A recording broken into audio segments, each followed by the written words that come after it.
What's up, everybody, and welcome back to TarHeelIllustrated.com. Or, of course, if you are watching on our incredibly fast growing YouTube channel, that is Tar Heel Illustrated. I'm THI staff writer Jacob Turner, and joining me, as he always does, our very own publisher, Andrew Jones. And AJ here for yet another episode of our UNC football ISO off-season series. And in this one, we're going to be focusing on Myles Murphy. Before we dive into him, though, I want to give a quick shout out to TarHeelIllustrated.com. You see written across the banner right there. Head on over, click the link in the description below, shameless plug incoming, and sign up for just $8.33 a month. Guys, if you want more content, you want premium content, you want to know more about the, behind the scenes of what goes on in recruiting, what we're hearing from David, from Dina, to everybody on our staff. Incredible. You got to come sign up to be a premium member. And guys, 365 days a year, THI does not stop. AJ, you can vouch for that. I don't think AJ's had a day off in 8 years, but it works. Average. This is the end of my eighth. This is the end of my 8th year as publisher at THI, and I average 3 days off a year, which means I average working 362 days a year. All we're asking for is 833. Some days I only work a couple hours, 3 hours or something like that. But guys, if you want to help AJ earn more days off, help us make a little bit more money, hire more people doing this. How about if I say this? If you want me to pay Jacob more, pay please. Dina more, pay Brandon more, pay Brandon, period. Sign up. Watch the videos, send the videos to people, and sign up. Yeah, please. Because if you sign up, the message boards are where tremendous value is. We interact with people there on that, but there are people on our site that now get it. It's kind of interesting to read when people on our site are pitching the site to other people. There's a discussion going on the free board about that, right? Mm-hmm. And they're grabbing onto our motto now, Jacob. Mm-hmm. You could be an insider too. Be an insider. I love that motto. It's a fantastic motto, by the way. What is it, like the price of a beer at a game? Yeah. Oh, at a football game. Yeah. I don't even think. If you go to a game, I haven't been to a Canes game since I covered the Canes, by the way. It's been a while. You've been to a Canes game. It's like the price of a beer. A good beer is about $8 there. Yeah. So that's what we charge. So yeah. Even Carolina football games, I was walking around the concourse. I'm seeing, truly hard seltzers for $10. I'm like, what is this? So guys, this is literally less. Spring game, I was walking the concourse in the spring game because I went to go get water because they didn't have water in the press box. And a White Claw was $10. Yeah. So it's cheaper than a White Claw, man. I mean, come on, guys. It doesn't get any better. By the way, I've never had White Claws. Any good? I don't like them either. I'm not a seltzer guy, so I can't speak on it. I can't. Is that what that is? Okay, I don't even know. I think I've tried one or two. It's like a hard seltzer, but I hate seltzer, so I can't vouch for it. I think it's disgusting. I guess they're not going to sponsor us. No, there goes our White Claw sponsor and Truly sponsor out the door that I'm sure just waiting to hit us up to be sponsors. If Michelob Ultra wants to sponsor us, we can do that. I don't know. I can handle a little Michelob now. I do like a little Michelob Ultra, guys, but I got to go low carb on mine, man. Yeah, you got to, man. Before we turn this into a beer podcast real quick, $8.33 a month, guys. Come sign up. People. It's cheaper than here's the new motto, AJ. It's cheaper than a truly hard seltzer at Kenan Stadium. I mean, come on, guys. It doesn't get any better than that. You got $8.33 a month. It's the gift that keeps on giving, recurs everywhere. And then you just get a ton of extra stuff too. And I'll add this real quickly. If you sign up over there, it obviously reflects what we do on the YouTube channel. The more obviously income we can bring on both channels, the more videos we can do, the more podcasts we can do, the more different types of videos we can do at different locations. So it all works out and it all pans out great. So come on over, link in the description below. Just click it and go sign up for $8.33 a month where you can be an insider too.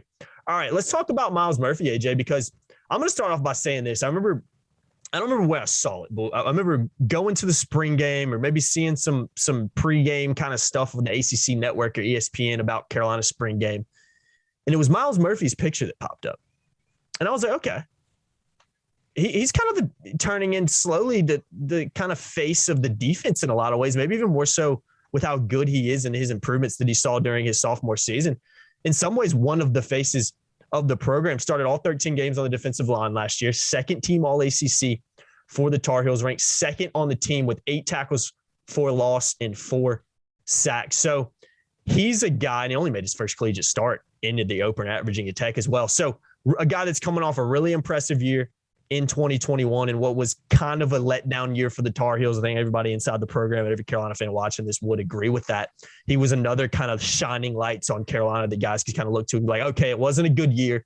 When you look at a guy like him, another guy like Cedric Gray on the defense, I think the future is bright, gives you a little more hope for the future and what they can do. So I think Myles Murphy is a guy that I'm very intrigued to see what type of year he has this year, because I think he can get off get even better and potentially be a first-team All-ACC guy. I think that's a very realistic expectation for a guy as talented as he is. So, AJ, before we look ahead to kind of what his year could be like and what he means to this year's team, what are your thoughts on kind of the development you've seen out of Myles Murphy going back to his true freshman season in 2020? Well, he showed flashes. If you remember, I remember the Syracuse game, I think it was his true freshman year. He got in the backfield a couple times. Yeah. You're like, whoa, okay.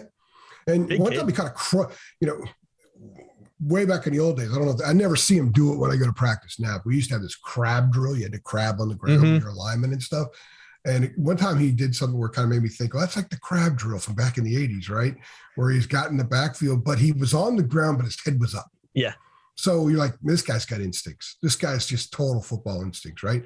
So go fast forward to last year and you saw that. You don't become second team All-ACC unless you're pretty good, especially on a defense that was really bad at times. So you have to stand out in the positive if you get that kind of acclaim. I think that his game grew a ton by virtue of just getting a lot of snaps. He graded out at 66.2, and I think that he can grade out higher than that. But more than that, it's just the fact that he can do a little bit of everything on the defensive front. Jay Bateman was really big on situational players, but Myles Murphy's an all situation guy. Mm-hmm. And that's why this year, I think he has a chance to have a superstar season. He's, early on in spring practice, I talked about, a guy like Myles Murphy, you can move him around all over the place, right? Well, they got him straight up in the 3 technique now. So he's a guy that is going to control the gap. He could rush the passer. He's the best interior pass rusher that they have. He's a great first down guy, and he's a guy that can be really good on third down for you as well. So you need dudes like that. And when you have a stud like that, someone who's a potential first-round pick next year, by the way, then that means he should be the face of the program or the defense.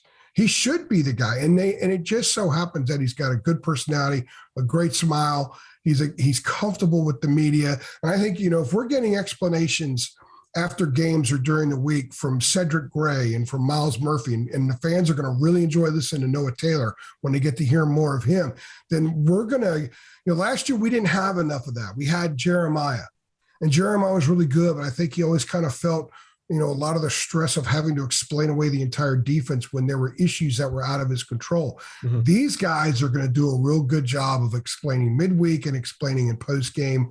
And I think that collectively this will be a better defense for a lot of reasons. But one thing, they've got an absolute stud lining up on the outside shoulder of the guard in between the tackle, controlling that gap, occupy multiple blockers. He could split double teams. He can get to the quarterback.